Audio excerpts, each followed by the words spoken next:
دنیا بھر سے برطانوی شہریوں کو واپس لانے والی پروازیں فری نہیں، مسافروں کو کرایہ ادا کرنا پڑتا ہے۔ یہ کہنا ہے اسلام آباد میں تعینات برطانوی ہائی کمشنر کرسچن ٹرنر کا، جو ویڈیو لنک کے ذریعے لندن کے صحافیوں کو بریفنگ دے رہے تھے۔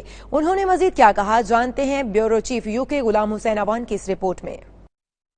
برطانوی ہائی کمشنر کا کہنا ہے کہ پاکستان میں تقریباً 1 لاکھ برطانوی شہری موجود ہیں۔ ان کی پہلی ترجیح ایسے لوگوں کی واپسی ہے جو معمر ہیں یا جنہیں بیمار ہونے کا خدشہ ہے۔ ویڈیو لنک کے ذریعے لندن میں پاکستانی صحافیوں سے گفتگو کرتے ہوئے کرسچن ٹرنر نے حکومت پاکستان اور PIA حکام کا خاص طور پر شکریہ ادا کیا۔ انہوں نے کہا کہ PIA کے کرائے دیگر ایئر لائنز کے مقابلے میں مناسب ہیں۔ لوگوں کے اندر ایک غلط فہمی موجود تھی کہ برطانوی حکومت لوگوں کو چارٹرڈ فلائٹس کے ذریعے مفت واپس لے جا رہی ہے، ایسا ہرگز نہیں۔ ایک سوال کے جواب میں انہوں نے کہا کہ جن مسافروں کے اندر کرونا وائرس کی تشخیص ہو چکی ہے، حکومت پاکستان ان کی مکمل ذمہ داری لیتے ہوئے انہیں آئسولیشن میں رکھ رہی ہے، اس لیے ان کا بیماری کے دوران واپس برطانیہ جانا ممکن نہیں ہوگا۔ کرسچن ٹرنر نے کہا کہ جو لوگ برطانوی شہری نہیں مگر ان کے پاس برطانیہ کا ویزا موجود ہے، ان کے بھی وبا کے دنوں میں برطانیہ جانے پر کوئی پابندی نہیں۔ Ghulam Hussain Awan, bureau chief, 92 News UK۔